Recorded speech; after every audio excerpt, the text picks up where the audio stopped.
bw'oba buze whenever you're lost bw'oba obuze nga temuyina magezi gamala mugenda ne mulegako agama the parliament, the House of Commons, a reference point of all parliaments kuba ffenna kwe tukoppa. Ekizibu ekiri mu parliament yaffe nti buli parliament yeteekerawo amateeka agagifuga. That is the first failure. Amateeka agafuga parliament galina kubeera standard buli mwaka, buli taamu, buli season, so that buli omu amanya reference ki ku tteeka. Naye buli parliament ejja nejjulula amateeka agagifuga nekozesa okuteekamu ebituli, parliament eyo mweyita okudibagana ddala wano Uganda. Ekyandibadde kikolebwa kuddamu kutegeka amateeka gafuga parliament nga tusinziira ku mother parliament, the House of Commons. Regions zonna zino eziri mu Commonwealth, Kenya, Tanzania, zirina standing orders. Standing tebakyusakyusa nga ffe bwe tukyusakyusa, naye nga bw'omanya ebintu bya Uganda buli kirungi bakiteekamu ekituli mwe baba bayita okufeera eggwanga. Amateeka gano bagakola baakatuuka. Mutabanyi wange ono aba yakatuuka mu palamenti avudde gy'aba amanyiiki, naye bamuwadde eddimu eddene ate tawulira, azeeye alina mindset n'abakubye n'abamaze ndi wakabiri tabuulirirwa yonna abuze. Kati bali abakulu abasigaddemu ne bakozesa akakisaako to infect the standing, the rules. Kyenalabako Zimbabwe ne mu parliament mulimu ISO standard, International Standard Organization, ISO standard. Nti eno yandibadde parliament yonna yandibadde eruubirirwa to be certified by international standards. Naye kakati eno tokyamanya oba etambulira ku ki oba ekola ki etomera eno, and the biggest failure nti presiding officer atamanyi nti ruling ye efuuka part of the rules.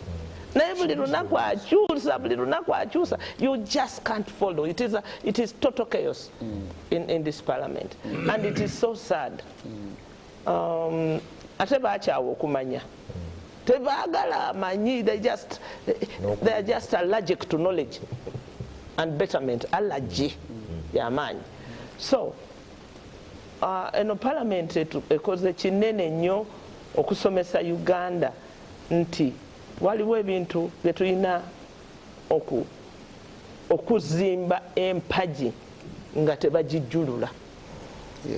Omanyi nga tuzimbye character, tradition, you know, naye eno yeefaanana yokka, terina gwefaananamuko. Ekitiibwa twalaba tulowooza nti lwetwayigise nga tuyisaawo ebbanga twanyongedde kunyweza oba ku palamenti endala zetumanyi zetwalaba ze mwalimu ezedda bano Zimbabwe ze baalimu nga zigenda zigwako ng'eno yongera kunywera bunywezi. Naye kiwewuunyisa okulaba nti ate tudda tulabika nga bongera okulagaya. Ekyo kyenneewuunya, bongera kujjulula yes the entire infrastructure called legislative capability. Bajijjulula bujjuluzi every day. First of all, eno si multi-party parliament. No. It's not. Laba bwe batuula babagamba n'obagamba nti tuula w'oyagala. In a multi-party parliament, there are two sides. On the right, the ruling party. On the left of the speaker, the opposition. Era tulina kuwulira amaloboozi aga erya gavumenti ng'erese policy ne program proposal ne opposition, the official opposition ng'eddamu. Kye baasooka okuttawo kye kigambo official opposition. Ne bateekawo buteesi nti opposition kakati nze nfaanana ki ne Nuupu ndyoke ngende mu gavumenti ya Nuupu mproposinge policies ne bwonoonya Nuupu nti what does it stand for tosobola kumanya kuba tebagiwa opportunity to respond to government policy so tetumanyi so eggwanga lyonna livuya. Second, committee system bagyonoona ne bagitta yonna tekwatagana na multi-party political. Yeah. Kakati mugenda mwenna ne mufuuka kimu mu committee. Amaloboozi ne gabula. Opposition. Aga who is saying what? Omuntu n'aleeta like I will give you the homosexuality bill, a private member's bill. Yajeema oba yabasaalirwa. Eyo bill yani bw'oba ogibala. The word is private member. Yes, a private member. You see, when you even a private member, that abuse of that space. Because who is a private member? Who do you speak for? The private member. Yes. Private, naye lwakuba tusoma oluzungu lutono. Honorable Babu, the biggest problem of this country is English. Actually, English and reading. Omuzungu okugamba nti private member, it means different from public. Naye onakirabanga nti kyange. No sir. Tusobaka bono bamala butuusa okumewumbe ku nsonga zebbiri zosinza okwogerako. Nkyagala okufuna conclusion gyendabako. Ntandika okutya nendaba omukulembeze w'abantu. Munafuza omunyunyutuvu. Simanyi kyoba ogenda kwesimba kusimanyi. Gwanga n'olipima competence, competitiveness, viability. Bigambo bya luzungu bannange musonyiwe naye sirina Luganda lumala kuntuusa. Competitiveness, viability, and versatile, to be a versatile. Ng'osobola okuvuganya ensi n'alwanagana otya n'ensi olyoka obeerewo ovuganye. Byonna obipimira ku parliament gy'olina kubanga ly'eddoboozi ly'eggwanga. Bw'otunuulira eyaffe olabira ddala nga tukyali a vulnerable nation. We are not even equal to our partners. Ne bwe tuba tunyumya n'abana Kenya mu parliament mwe munyumya biki bannaffe? Bwe munyumya n'abatanzania Dodoma munyumya ki? Kati mwe grade yamwe ya Southern Sudan ebyo bye mulimu mutukoze bubi kuba ffe tusomesezza region yonna ya East Africa ffe tugisomesezza constitutional review okufuna ssemateeka omupya. Ffe tubasomesezza parliamentary commission to administer the other arm of government. Ffe tusomesezza governance ne local government. Kenya kati etusinga yasomera ku ffe. So tubadde center of excellence in beginning naye tukoze kinene nnyo ate okwekuba endobo betusomesezza ne batusinga. Kino si kyakusaagiramu ng'abasinga obungi bwe mukiraba, kya butemu eri eggwanga. Era parliament n'ebiri mu parliament bye bigenda okukuba eggwanga lino ekigo ekisinga obunene. Twandibadde twekuŋŋaanya nga tukuŋŋaanya obwongo obwongo bwe buli. Ba Honorable Babu bano Mukama abatukuumidde. They are the center of excellence, of wisdom, of knowledge. Kubanga emyaka gyabwe balabye kuva ku muzungu paka wano. Gwe wajjo omanyi ki? Really abantu abakoze mu East African community abakoze si eno naye eri eyasooka ababaddewo ku independence twabulira wange eggwanga twekuŋŋaanye tutya okuddamu. Kuba buli lwobula oddayo we wabulira ate ne weenoonya ne weekuŋŋaanya ne mwekwana bupya. Kuba eno Uganda ate tulina kwekwana bupya kuba tulina ennyinke kuba naffe bwe tutabeeko kye tugikola bwe tugikendeeza eno yegenda okusaasaanya Uganda nga bwe tugimanyi mu lwaleero. Nkweyanziza nnyo. Abaala ekisinga otutawaanya kubeera ng'ente eri mu lutobazi nga wajja ekigere weekijja. Ente bw'ogiraba nga eri mu kisooto ekiri mu lutabazi wejja ekigere weekizza netavaawo ogamba egenda kutambula neesotteraawo. Embeera eyo gyendaba mu byobufuzi naddala mu paalamenti yaffe engeri gyetambuddemu. Kamala okitunuza mukulu Babu kubanga oli ali mu paalamenti ono ayagala gendayo. Kamala okutunuza mukulu Babu ayina bagiyita institutional memory asooka atuwulire wawe tuvudde okutuuka wano tutuuse tutya mu mbeera efaana bweti ne kutuuka ku taamu eno ne twagenda kuggwako naye gweko bugwiga bulijjo emyaka gyeyongereko tukule tukaddiwe tuffe abaladdeko just like that. Neyanza mukama wange naawe batuwuliriza tulina ekizibu kinene nnyo okusookera ddala enfuga eno gye tulina gye bayita political system twakoppankoppe twalina engeri gye twali twefugamu ng'abazungu tebannaba kujja. Enfuga eyo teri muntu yagitunulamu kujjamu ebirungi ebyalimu tubikozese. Enfuga y'abano bannaffe gye tukoppa yava mu buwangwa bwabwe. Kimanyi kitegeera kye ŋŋamba? Buwangwa bw'Abangereza. Boddayo e Bungereza mu 1215 balina akantu ke bayita Magna Carta. Magna Carta gaali mateeka ge bawandiika babatandikira democracy oyo ne wabeerawo okusika omugwa wakati w'abakungu ne kabaka ne bajja nga balwana. Era wano twogerera oyo gundi sisitemu y'Ebungereza yakamala kumpi emyaka 9 bw'ogitunulira obulungi yava mu buwangwa bwabwe. Kakati obuwangwa obwo bakyabumanyi bo bwennyini weeyisa bwoti okola bwoti buli kintu kyokola. Kakati ate parliamentary system oba Westminster system of government yate yanjawulo. Balina balonda abantu okuva mu bibiina byabwe. Era ku luno waliwo ekipya ekyafulumye ekitabeerangawo mu paalamenti eyo bwe baamala okulonda juzi. Eyo gye bayita parliamentary system.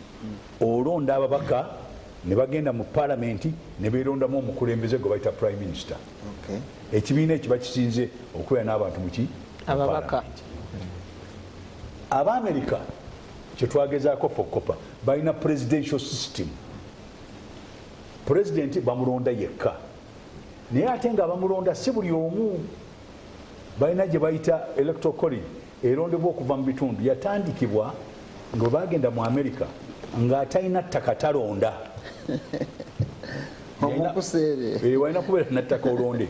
Kakati nga bamala okulonda president ne balyoka ate balonda ababaka abagenda mu ngundi zaabwe bbiri.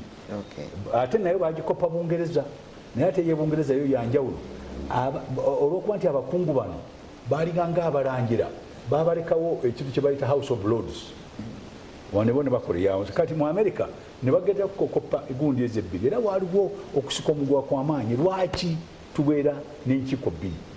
Olukiiko lumu balutwalira ku kitundu wova gye bayita geographical area ne bagamba tuyinza ab'ebusoga bajja tuwa ababaka babiri mu upper house gye bayita senate. Bana abalala buli muntu bamulondya ku bantu emitwalo 50 500,000 bye balonda omubaka. Teri special groups teri ki bamala kukulonda n'ogenda. Teri balema teri bajasi teri bakozi abalondeddwa 500,000 mu House of Representative. Era esinga okubeerayo n'abantu abangi California. Kakati bw'ogenda ng'otunuulira ebyo n'olikugamba nti ffe twali tukola constitution waliwo kye nalaba ekibi. Baayagala babeere ne presidential system ne baagala babeere ne Westminster system ne bazigatte. Ekintu ekyo ne ku independence kyatuleetera omutawaana. Bwe bakola constitution ya 61 baagenda e Bungereza ne bagamba nti kakati olw'okuba ntwagala abantu baffe abasayininga agreements tujja kukola federal. Buganda ejja kubeera federal. Ankola ebeere semi federal. Bunyoro ebeere semi federal. Busoga ebeere semi federal. Bali babeere gundi bagita batya direct gun rule. Kakati olaba nti ne bwe tukola constitution tetulowooza tuyinza kubeera na systems nnya mu nsi emu federal endala semi federal endala gundi eri efuga directly kati batubona mu parliament eno netubagamba bwe mba mwagala presidential system tugikole nga presidential system mulonda president ne mulonda ababaka ne mulyoka baminisita bava abweru wa parliament eyo presidential system temulimu special groups tezirimu ekyo kimu bw'oba oyagala westminster tebali mutawaana tulonda ababaka batuuka wali nga kati South Africa bwe yakoze nga balonda omukulembeze oyinza omuyita president wa prime minister ne mubeera n'omuntu waggulu alinga nga head of state kakati ekyo otawaana we kutandikira tugezaako okubigatta naye nga empaka eziri wali ku kugatta okwo special group simanyi balema simanyi bakyala ebyo emagye nebitandika okutuleetera omutawaana era kati gwe mutawaana gwe tulina mu parliament eno bwe tumala okujja ku ekyo system of government gye twalonda tulina okugiddamu naye mu constitution eyo twateekamu ekyo nti buli myaka 10 constitution yandibadde eddibwamu ne mulaba oba waliwo ebyonoonese abazungu baga nti ekintu kibayita nuisance bwe kibanga ekintu tekikola bulungi mukiddamu ne mukitereeza kakati bwe tuvaawo ne tukatugenda ne executive twali tutaddewo mu parliament mugoni mu constitution nti alina okubeera ne baministers 21 n'ababaddako 21 be bantu 42 naye ne bateekamu akantu akalala kebongezaamu nti president ayinza okusaba mu ngeri yo baministers mu parliament akati ng'ebintu ng'ebyo ne bijja nga biyingira mu kirungi ekyali kikoleddwa bino byonna byolaba bubonero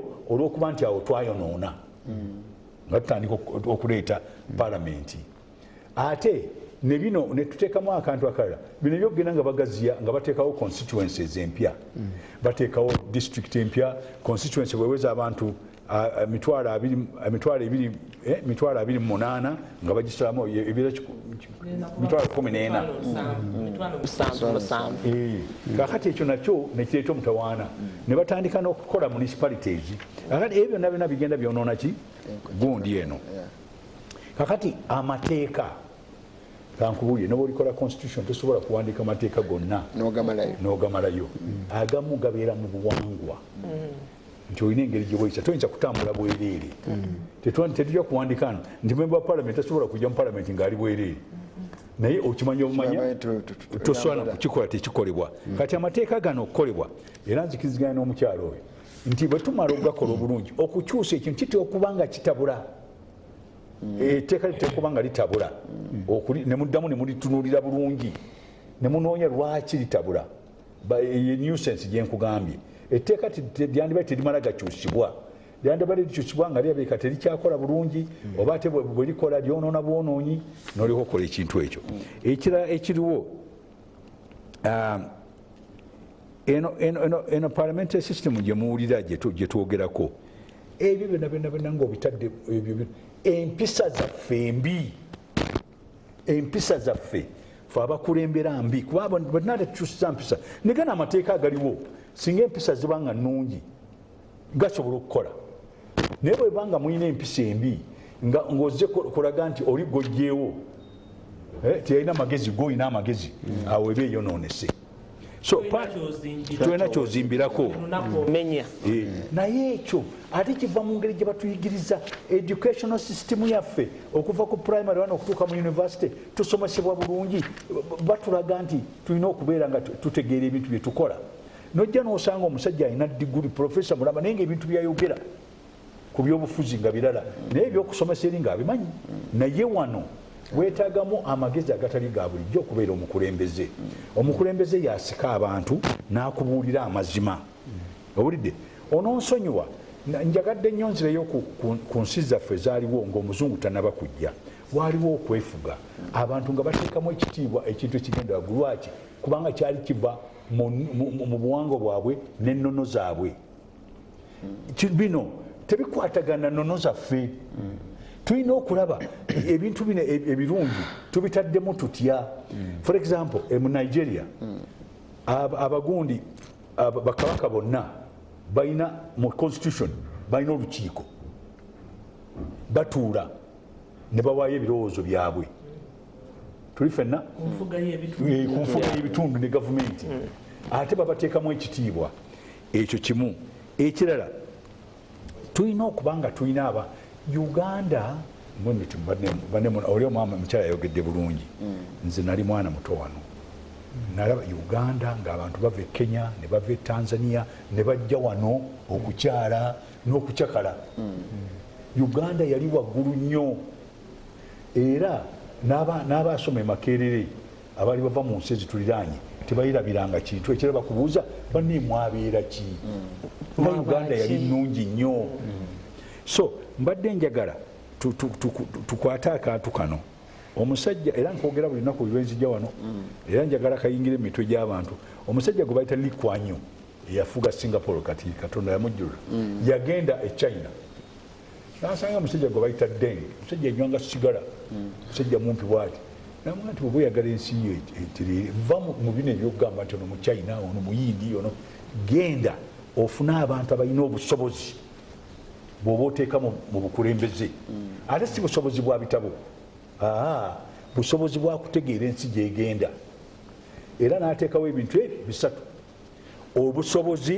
yagiyita meritocracy bwe yamala n'ateekawo ekigambo ekiyita pragmatic oyagala ensi egendewa mu maaso ekyasembayo ekigambo kiri eki mazima honesty kanyimirira awo wenyini wayimiridde wenalese okwerowoleza mbawulidde nga mwogera ate mubaddewo wekitiibwa era mukyaliwo muli bamaanyi mulekana bulungi mukyaliwo naga nti engoye enkadde z'abavubuka bebambala ebiraka naye ekikulu ze kyendaba mukole puroguramu zino zikwedde nebbanga ddene bwenziti ndaba nga tuzikuba twogerako bwogezi ngaekiri siasa tugamba tukikwateko we touch something kankubulire mutawana we kikwatibweko kankubulire omutwala we guli abazungu bagamba there's what they call palace politics. Yes. Palace politics kokubanga omulina olubiri naye nga munda mulimu ebyobufuzi. Yes.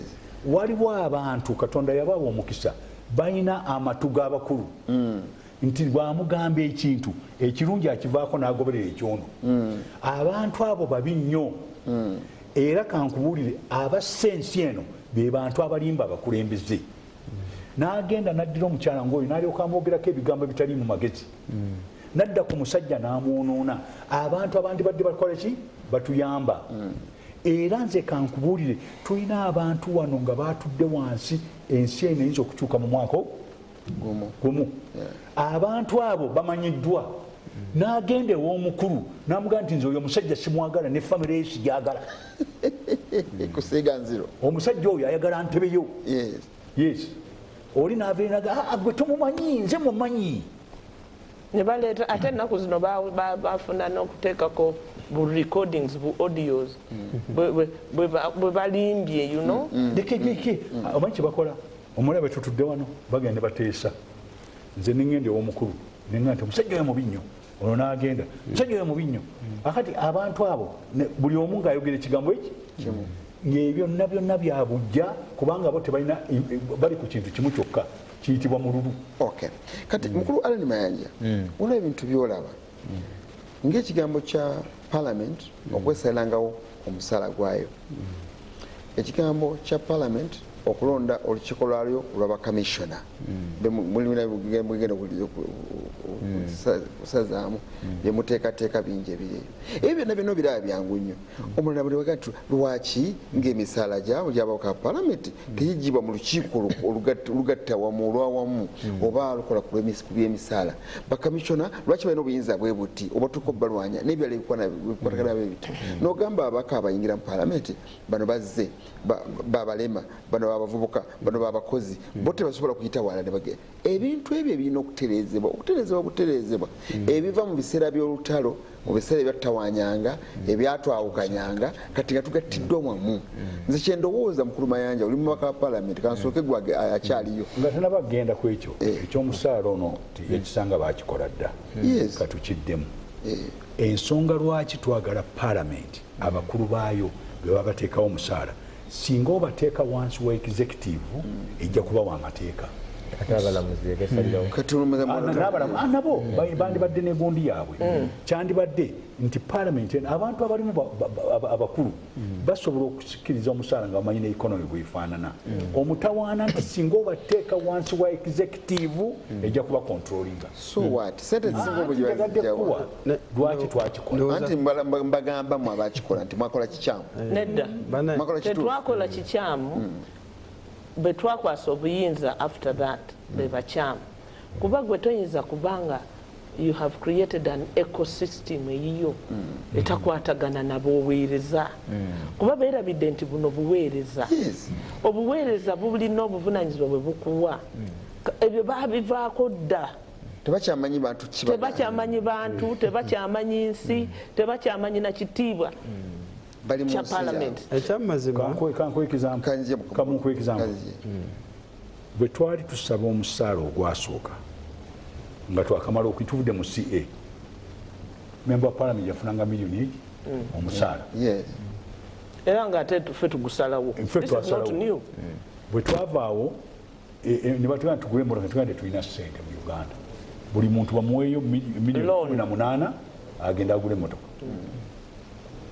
bwe baalabanga ebyo tebikola ne bagamba nti batugulire pickup ezo zaali za CA za CA na NRC kakati bwe tuvaawo ne tugamba nti omuntu avudde ekamuli okujja okuteesa wano tumusuzeewa tumusuze mu hostero tumusuze mu hoteri netugenda netunoonya tukola research nno yali y'amaanyi ne basanga Fairway Hotel ekyajinga emitwalo 8 olunaku ne bagamba nti ezo babawa nga allowance ekyokugenda mu hoteri oba bapangisa ennyumba oba baagala ekyo ate netugaana okubawa esente z'ennyumba kubanga ennyumba twali tetuzisobola miliyoni 2 miliyoni 4 miliyoni ekati bona bagamba nti babawa emitwalo 8 bo beesalirawo bwe bakola ki babeera ne babawa road esente zibatwala ewaabwe ne babawa n'essente eza constituency allowance emirundi 2 omwezi ekyo ng'omaze kikola zaali si ssente nnyingi njagala n'okumaliriza n'okwogera n'ekigambo kino era njagala nkwegayirira okikwate bulungi nnyo olwo baasooka okireeta waaliwo kumpi n'ebikonde yafunanga kitono bakuwanga ssente entono sizenkanankana n'ezooli akati nga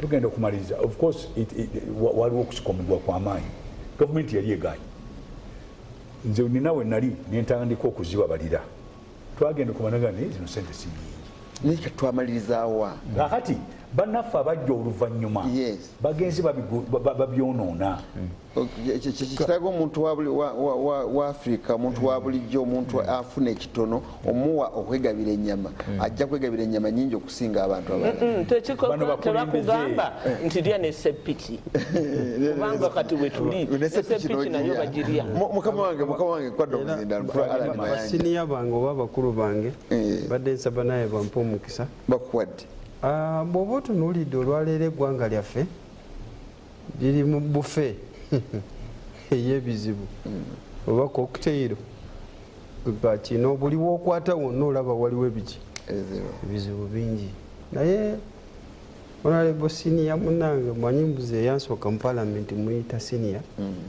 abadde atuuka ku kyetuyita diagnosis atuukawo obuzibu bwonna ebuva mu bino embeera eyakwagamaya kabuli yonna gyokwata omanyi oba kuyita okubootaboota bweri babbwa nga yonna waliyo biwundu bwotuuka mu palamenti buli wookwata waliwo ebizibu bingi buli kyetwogerako waliyo ebizibu bingi bwotuuka mu judiciary oba musiga oba oliawo eddamuzi eyo nayo ebizibu biki bingi naye obuzibu bwonna we buva bannansi n'abatulaba buli we tunayogera by'ebizibu bingi naye tulina okwebuuza ebizibu bino byonna byonna bifevalingaani era biyambaani era biri mu feva yaani olwayo nalibu babu abadde akyogera bulungi bakola baframers ba constitution eno mu article 113 eyogera ku cabinet ministers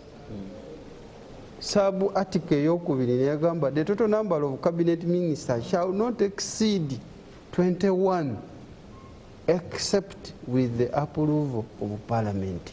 Except waliwo omuwaatwa baguleka tegerekeka omuwaatwa juka cabinet minister shall be appointed by the president, you see, with approval by by parliament. Kati awo no waliwo omuwaatwa naye omuwaatwa guvaawa nti president olwaleero ali mu ntebe Mwai Museveni, General Museveni akozeseza emiwaatwa egyo gyonna egiri mu mateeka, egiri mu constitutional, egiri mu articles, egiri mu mateeka ag'enjawulo okuyisaawo yoba olyawo olwaleero ebimufevalinga.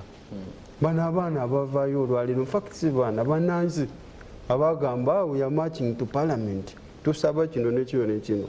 Mwai Museveni avaayo n'agamba ekyemisaala gya parliament isobola okukiwuliriza but enamba ya parliament ekyo kyo mukindekere, waliwo ensonga lwaki nti buli enamba lwebeera ennene emuyambanga omuntu. Ku Amber Court, Jinja City, thanks Nze Hassan Mwogeza MD. Omulala agambye ayogedde ekintu kitono nnyo, agambye ayogedde ku babaka parliament mukulu Salam Musumba enamayingo tukwagala nnyo tukusaba oyiteyoko tuleke wane waffe tuwogeremu ku bintu bya FDC birutawaanya. Nze Ojambo Ongomu Osinde Buhemba South County Namayingo District. Mukama wange ekitiibwa tumalirize.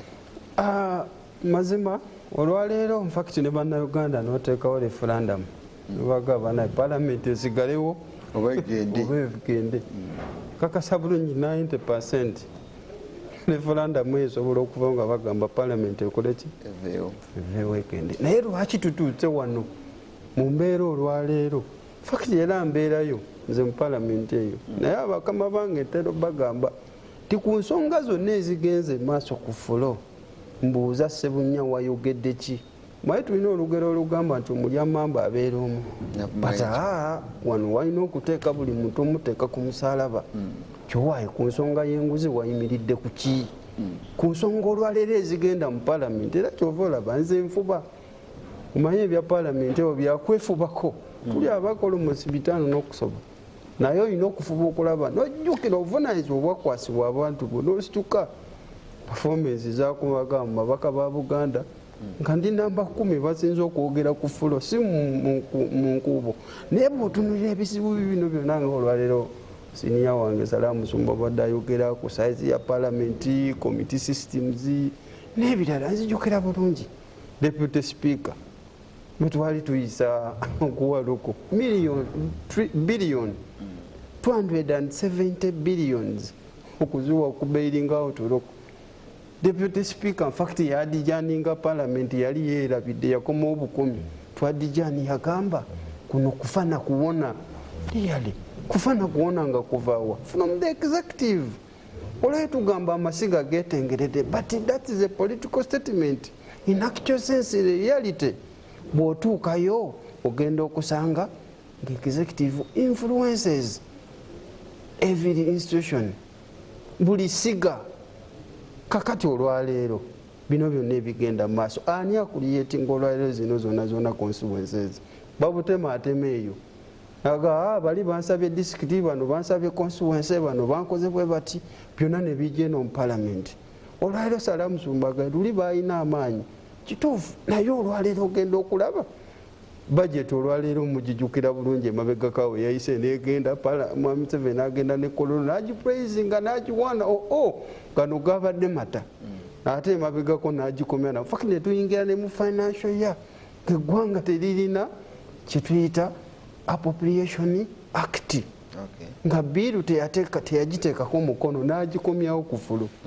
Honorable Kasiyagi Nsiyagi deputy chairperson wa budget committee najja n'agamba nga bwe twakola allocation zonna n'azisoma bulungi parliament yali ejjudde full capacity kafuna tukuba mu ngalo nti yaabwe kiri bwe twaziyisa naye nga bo babikomyezaawo oli ayagala kuyisaawo ensimbi ate era zaawa bamusiga nsimbi olwaleero ab'ebicupuli. Naye ekyatukuba encukwe Siyaji ng'amaze okwogera byonna nga ffenna tukkiriza nti nga bwe kirina okubeera n'amaliriza ng'agamba I concede tiyale because you are subscribing to NRM or to a political party. Tetwagamba kiki agambye I concede kyokka nga byonna nti bane twakola kyo nga ffenna tukuba mu ngalo buli muntu. Kamalenje kwankanyangu ekibuzo kino kyangu ewange owekitiibwa n'olwekyo byetwogera njagala tutegeeze ne manager wa Bukedde TV akitegeere kati ndi byatandise okutegeeza kati ebyokutereeza mu palamenti etereere ekyusibwe wabeewo enkyukakyuka mu mateeka bindabika tebirina gye bigenda kufiira wano ku puroguramu esoose. Nkugambye bino byonna nga tewaliwo wiiru executive kutereeza ggwanga na kutereeza nsi olwaleega executive agikulembera ye Mwami Museveni. Jjukira bulungi kutogikwatako Salaamu Sumba mubijjukira bulungi n'olwaleero abantu abo bakyanyiga biwundu bayisa togikwatako zijjukira bulungi Basemujju nga bali mukomera ku Kira police station wali nga bali mukomera Baniwagaba bali mukomera nga bayisa eri etteeka so tugenda kusigala bwe tuli bakiri azipanawo okujjako nga bannayuganda nze nkubuulira mazima anti wenzija bw'otunulira constitution eno article esookera ddala eyogera ku sovereignty of the people obusukkulumu bw'abannansi era ebawa ne bagamba all power belongs to the people who shall exercise their sovereignty in accordance with this constitution. Okitegedde ssemateeka ono akulaga bulungi ate banaakulemberwanga okusinziira ku their consent oba ku kukkiriza kwabwe naye olwaleero Honorable Babu Honorable Salaamu n'ababaka abatusooka mwakola constitution naye olwaleero kyafuuka kipapula. Enzigi zonna ezaali zigiggala zonna baazimenya bumenya bwe baazimenya baalugulira eno ku pata omanye obwogula oluggi olina tunyuyigula ku munyolo naye bo baayita eno ku pata kwega bakuulamu oluggi lwonna ne bagamba kakati olwaleero ng'eggwanga litambulira mu mbeera okuggyako nga bannansi bannayuganda basituse ng'olwaleero bwe tulaba nga bayita mu atike ya 29 1D ne bagamba no tuyina eddembe lyaffe okuvaayo okulaga obutali bumativu ku nsonga zonna era bye tuvaayo wano olwaleero okujja okubasomesa olwaleero bw'otunula Mwami Museveni yali ayingira mu nsiko yagamba okuzaawo demokolasi institutions okubeera independent okulwanyisa ekibbataka okulwanyisa obuli bw'enguzi naye ku byonna bw'oba wakuwa maxi omuwa mmeka olwaleero byonna ebigenda maaso kati bino byonna ebizibu bya palamenti n'abantu okugamba 100% eveewo bino byonna we tutuuse naye buvunaanyizibwa b'Abannayuganda bonna batulaba kubanga olwaleero bw'otunulira saizi ya palamenti it is a burden speaks too much naye ani abikola leero baleeta n'endala kimanye eno 226 tugenda beera ndowooza mu babaka nga 6 naye 6 liyale bw'obateeka ku balansi yemu n'ensimbi z'omuwi w'omusolo Bannayuganda ze bawanga zibbibwa trillions 10 buli mwaka. Lifestyle auditing mukyala Betty Kamalaga abane bagireete tukuba ettooki tuwaye Ssebunya tukulaba ozimba zikalina tukulaba olina amasomero tukulaba olina zakeedi sente zino ozijja wanga zitukuwa tulaba tizivaluwinga n'ekyo nsobola okuyimireko ngende wamukulu abe kukyayogera mukodomi wange looya ateekateeka ali mu kukola amakanzu ge gyogamba okujja yeeyo kyekigenda mu maaso kye wali abaaliyo wali abaliyo obawulidde neyanza nnyo Mwami Seruga ekisooka palamenti erina kufugibwa ssemateeka erina kufugibwa amateeka ngeri Administration of Parliament Act erina kufugibwa amateeka gaayo n'enkola practice era ssemateeka yalowooza nti amasiga gano 3 gayina omuzungu kya checks and balances buli limu nga litestinga linaalyo likumira ku bwonkenke era ffe abasomi ba amateeka agassemateeka constitutional law tukimanyi nti walina n'okubawoko oluusi ku bwonkenke wakati w'amasiga ago mu nkola ennungi ya democracy walina okubawoko ku tension era yalingawo okwedda nga Mwami Museveni agamba oyo omuntu mwagala nebafaanana ne mucensuring ne mu America mubiraba nga olukiiko olw'aba senate oba congress ngena kyeganyiza nga president kyagala wena okuba ku bunkenke wakati wa judiciary ng'etadde omuntu tubiraba oluusi nga pulezidenti ayagala bamute.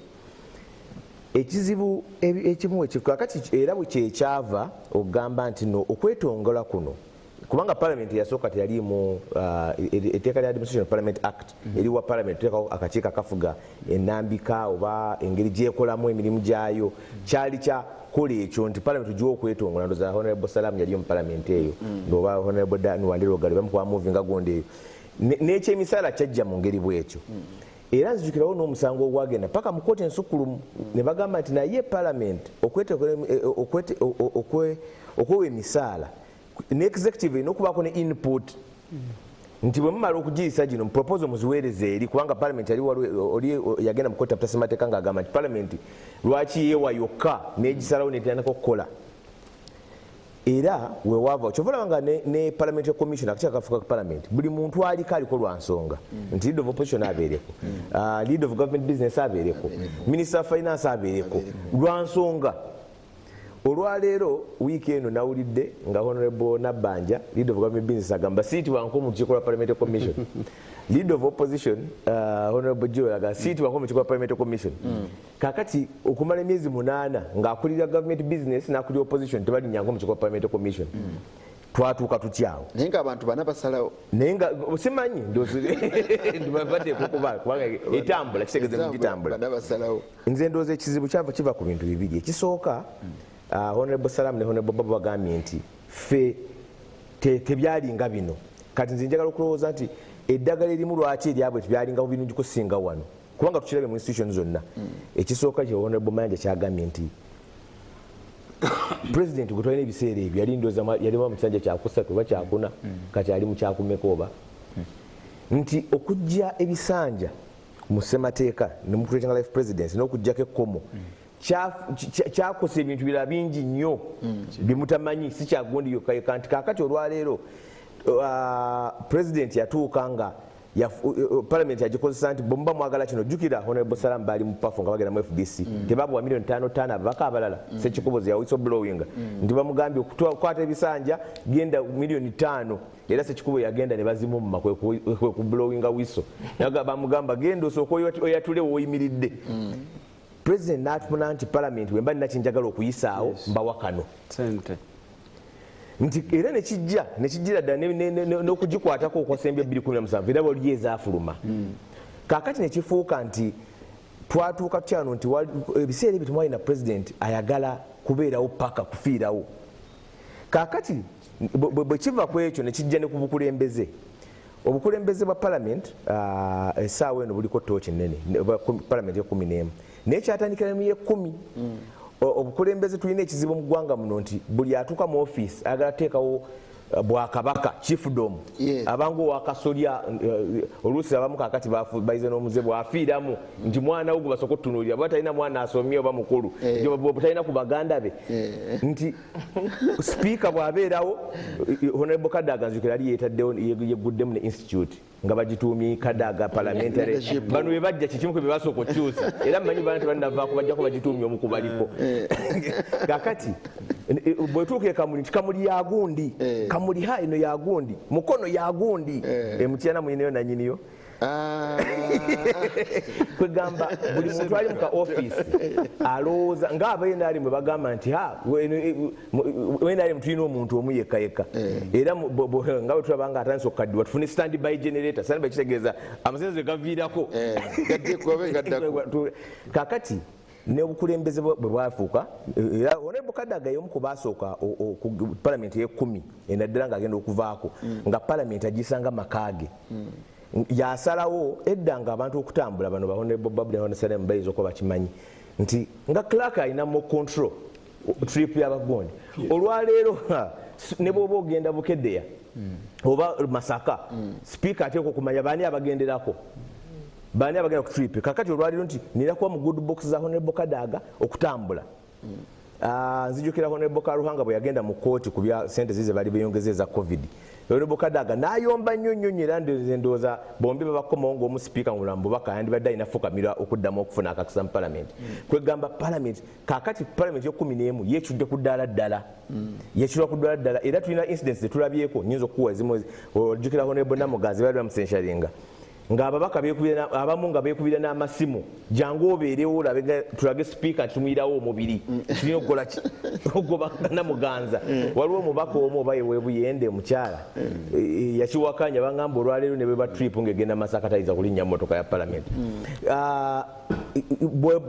bw'obanga oyagala okubaako trip gy'otambula nga sipiika takwagala tosobola kikola ku musango gwa honorable Zaake kuba gwatuka mu koti etateesemateeka yagamba ebiseera ebyo honorable Amonga eri deputy speaker naga deputy speaker mu musango nga yali ayomba n'oli lwaki teyalinda munaakomewa akubiriza debate lwaki ki ekyali kifa ennyo okulwabala nga gwakubiriza debate ng'ate gwe complainant era jjukira nti ripooti ya honorable Katuntu yali egamba nti honorable Zaake yeetonde olw'okuba waliwo bankuyirawo omubiri mu palamenti abagala okulaga sipiika nti tufa naawe ne baga nedda teyeetonda batosemugobe n'omugoba ne rules ne bazisuspendinga okwagala okulaga sipiika nti tuli kakati eyo okuteekawo obukulu bwa kasolya buli ka office kyekimu ku bizibu kakati bwenkigatta nekiri kyenasoose nekigamba nti Mwai Museveni yalina kyayagala saawa zino ayagala nnyo okuntunga buli ne judiciary olaba ng'erwana bulwanyi okufuna ka space kakati bw'atuuka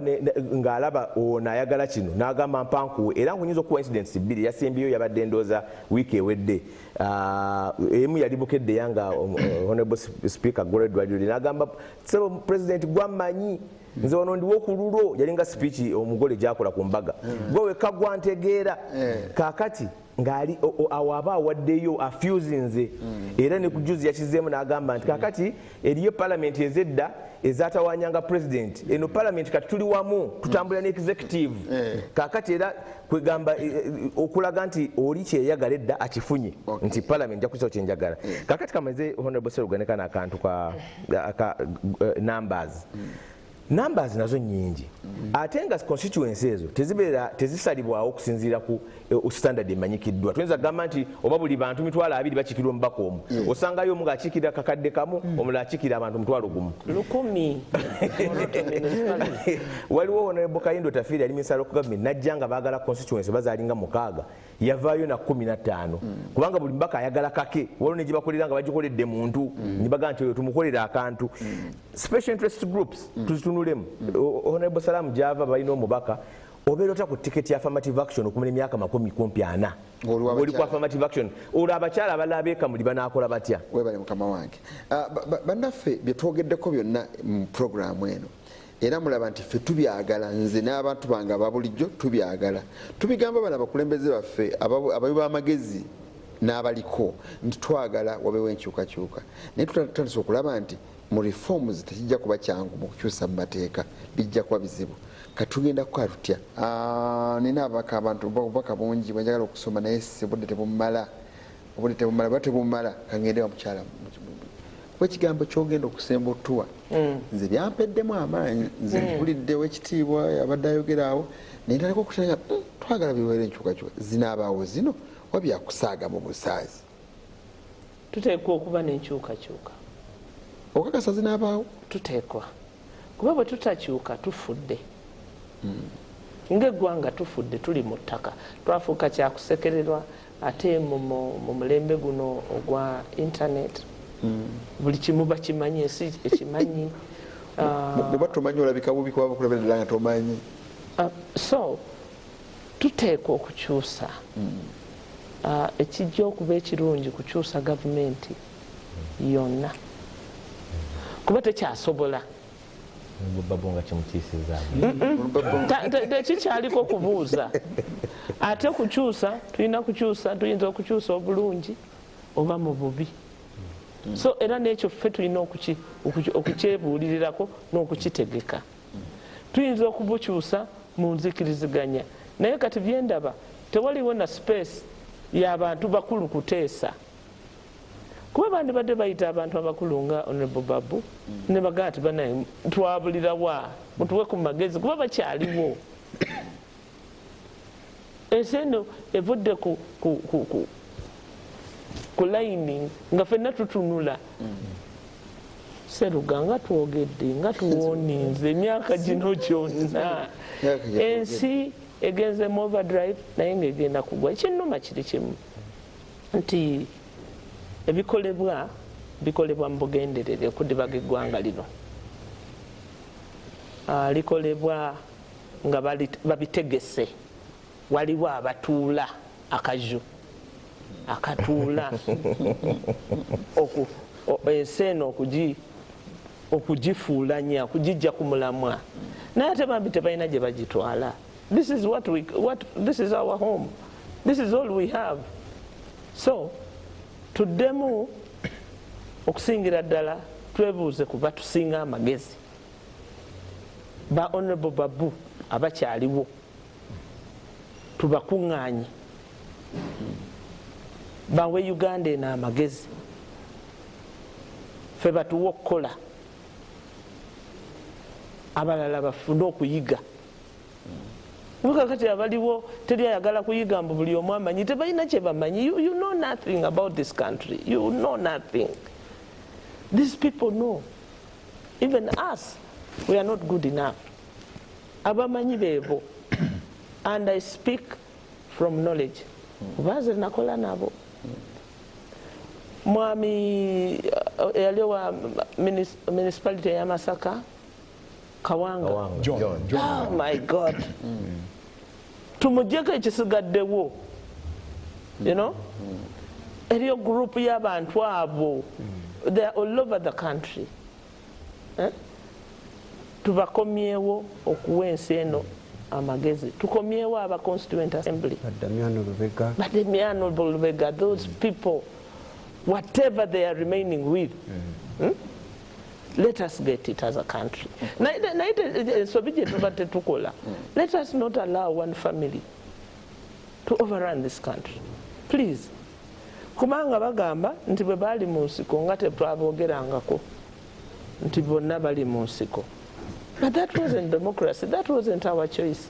Ate saagala boogere bwe batyo bwatwononere ne muudu n'ekitiibwa kye tubawadde nga batujja in one situation with a promise to a better situation. It is worse. About businesses, anyone who wants to do business in Uganda, teyetaga kwogera na minister, onoonya mwana, onoonya muko, olyoka ofune chance. Buli lw'otuuka mu situation eyo manya nti oweddeyo kaweddemu. It is very dangerous for you, our beloved leaders, our so-called liberators. It is very bad for this nation, but it's also very bad for the future. Kubena ensi bagenda gitubbako. Omuchina ajja gigula agitwale, atajja kusooka gula. Nkwebaziza mukamwange Alani Mayanja atumaliriza. Ekyamazima olwaleero nga senior bwayogedde Honorable Salah Musumba, change is inevitable. Kyenkyukakyuka kulinga kufa. Oba oyagala oba toyagala, ffenna bali wano tulina okukulozaako. So enkyukakyuka egenda kubeerawo bannayuganda, kyobala saagala bamalamu maanyi. Timuddeyo ne muggwamu essuubi kyaka tuli ku kisenge. However much nga tuli mu mbeera eno eyakwagama enzibu, nga buli institution yonna ogikwatako neebootaboota, abantu abagoba ku ttaka, ebyenjigiriza bifudde, ebyobulamu bifudde, olwala tebalina makubo, abasuubuzi eno beekalakaasa, bayintaani basitudde enkundi, n'abasomesa baalangiridde nabo bajja.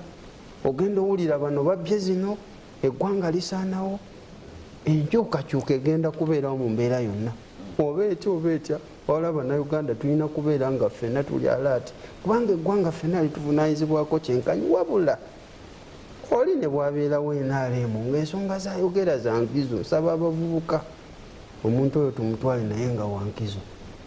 Ne bwabeeramu naddiini ng'ensonga zayogera za nkizo zitwala ggwanga lyaffe mu maaso, naye abeera wankizo. Enkyukakyuka olwaleero bangi beetimbye ennuupu, twambala obukofiira, but in actual sense ogenda okulaba nga byetukola tebitwala ggwanga lyaffe mu maaso. Abamu sonna mukyo nga totunuulidde eggwanga, totunuulidde kkala gye ndimu, totunuulidde eddiini yange, wabula ffenna focus tugitunuulira yakulaba abaana baffe n'abazzukulu baffe abaliddawo naffe aboolwaleero kiki kye tukoze kye tugattako ku ggwanga lyaffe okulaba nga litereera, kubanga ekyamazima ffenna eggwanga state y'eggwanga lirimu olwaleero luli mu Sole state, bwe kiba kizimbe kiri mu mbinabina kigenda kugwa. So naye ng'ate ffe ffenna buvunaanyizibwa bwaffe, abaana bato, abavubuka, abakadde, basiniya baffe bano bawona ebubabuba omuwulira ng'ayogera, n'owulira Salaamu Sumba ng'olira ng'ayogera, olaba ddala omukulembeze, ti bonna tubakozese ku mitendera gyonna okulaba nga eggwanga lyaffe litereera. Omuntu w'e Nakaseke, omuntu w'e Kalamoja,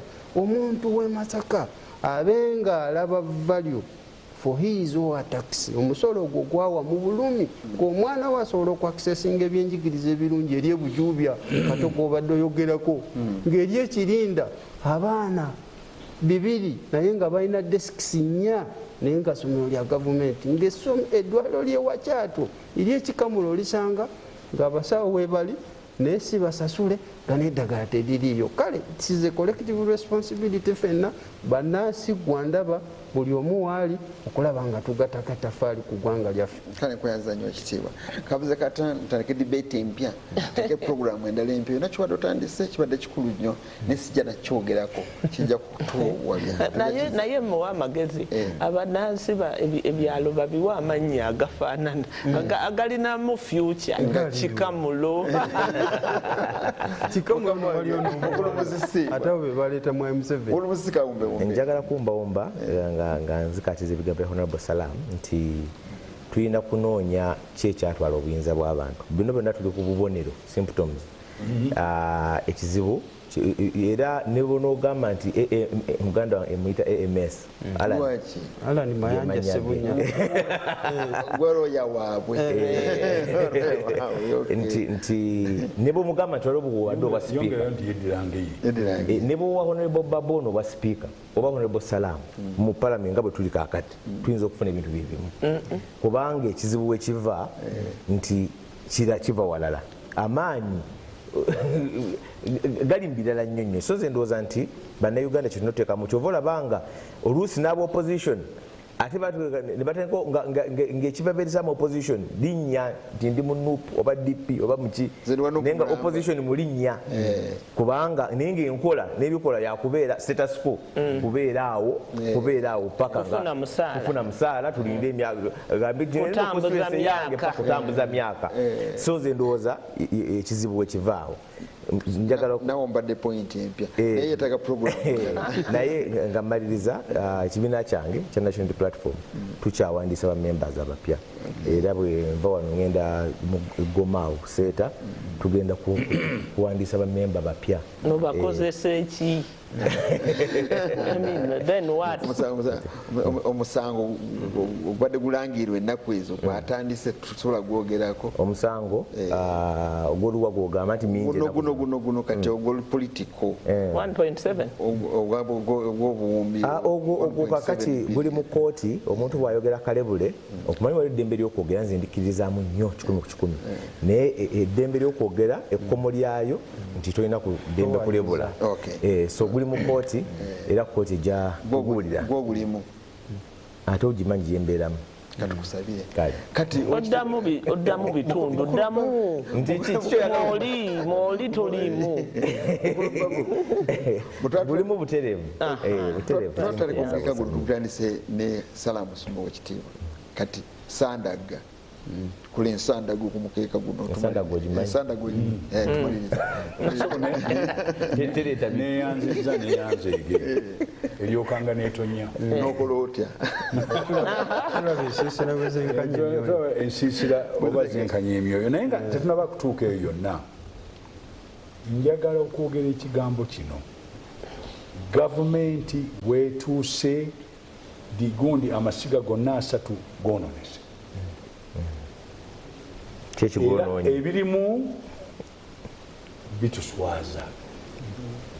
Omwami juzi waliwo gye baali batudde ne boogera nga mukyala Musumba nti abantu bafaawo tubayite bajje boogere naffe. Omusajja munagandi kati omusajja ngaoyo kapiteni Babu alina obusungu siyinza butabeera na busungu ateekwa ng'ensi eno najagala nnyo ne tukola gw'omukulu ogambye nti bwe baali mu gunji twali tuboogerako twabogerako ne tubawagira eno yali revolution bakama bange mbu yali era ngezze okutereeza ebintu ebyakola ki ebyagotaana kaakati bwe mba mmaliriza wano we tutuuse tetulina bantu balwana naye bano abaana bwe baavuddeyo twaswadde bajenizizi kubanga bakugambye kino nekyo tetukyagala mu kifo kyoga nti ebintu byammwe tubifunye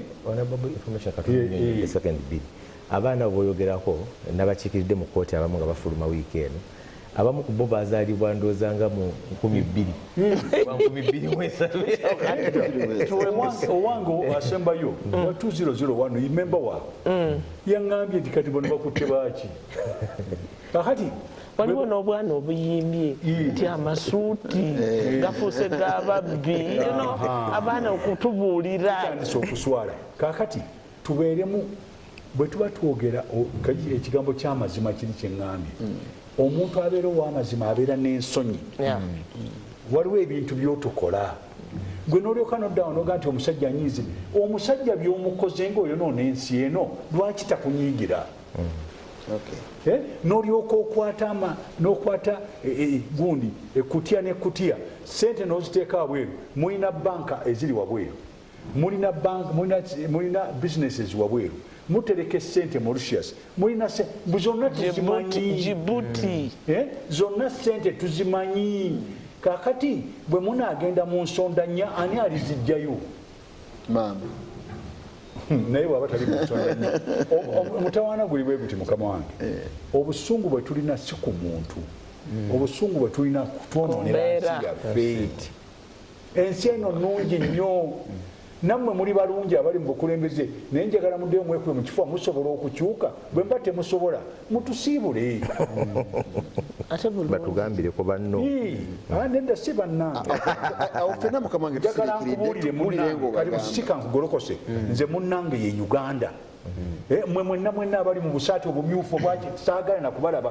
mwenna mufaanana in fact bw'oba oyogera abantu ababinyabo abantu mu bibiina bino byonna bapolitiko gundi abamu batuswaziza nnyo bonna olidde ssebo oba oli mu kibiina ki era banenze buli ali mu kibiina kati nawe batandika okwekuba mu kifuba bye bakola birungi n'oyabulamu ekibiina n'ovaawo n'ovuma banno n'ovaawo n'oyogera kino tukooye obusungu bwange bwebwo obusungu bwange tebuli ku muntu ate ebyo bankoze ne bakusonga mu lugalo ne bakuteeka olugalo mu nnyindo ebyo byonna byakyana kito owulidde ate njagala mbagambe mwegendereze nnyo kubanga n'abamu Katonda okutuwa obulamu okutuuka ano tukyabatunuulira muleke bino ebyobwavu oyo mwavu oyo mugagga ebyo byonna mujja bireka wano naye ensi mugitereeza efudde ate kankubuulire nze bwoyakubuuza nze nasooka okwogera palamenti okuba nti nene nze nasooka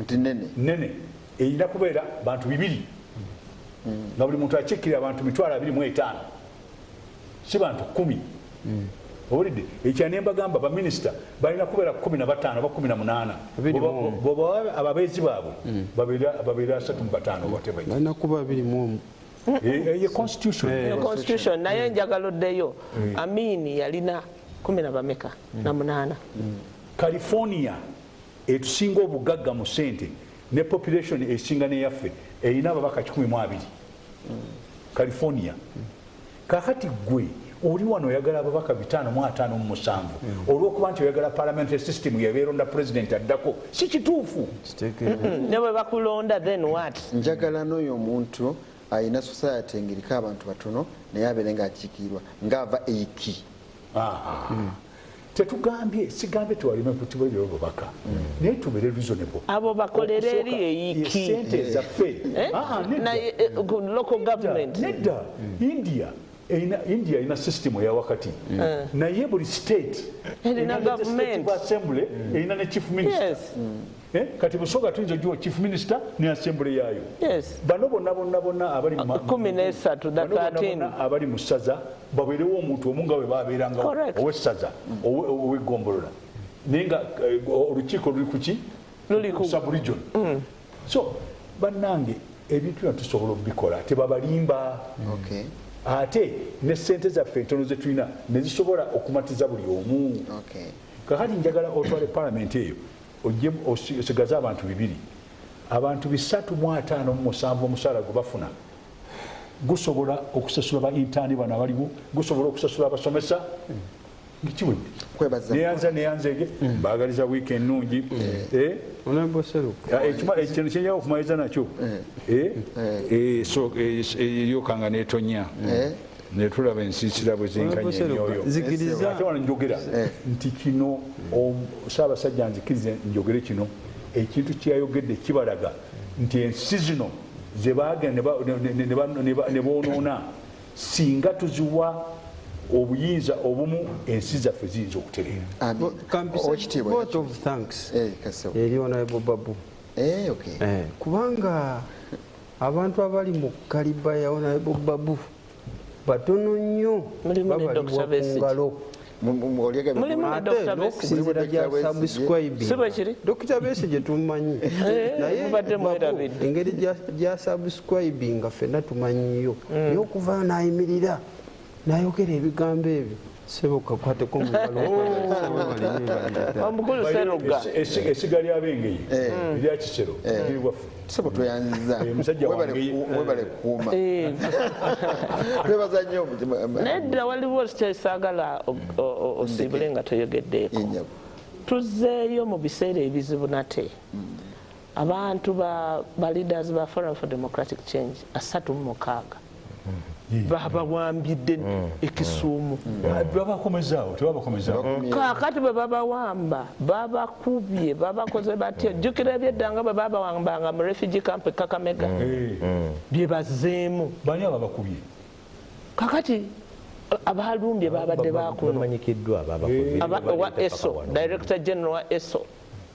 ye nannyini kikwekweta ekyo era neebaza Governor Professor Peter Anyang' eyayogedde era ayongera era ajja okwongera okutaasa sovereignty ya Kenya mu nsonga eno naye nga babakwatidde bwereere babadde bagenze kusoma era nga ffe tubatumye bagende basome bakwatiddemu ne refugee omuntu ali eri mu Uganda kimenya n'amateeka g'ensi yonna nga munnauganda ali eri nga refugee nga Kayihura byakola ngano nga zaayo ab'e Rwanda biri mu kooti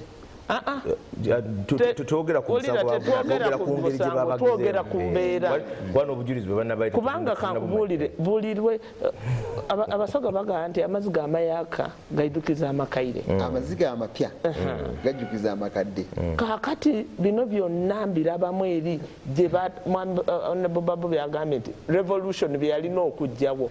You cannot kidnap people in the night.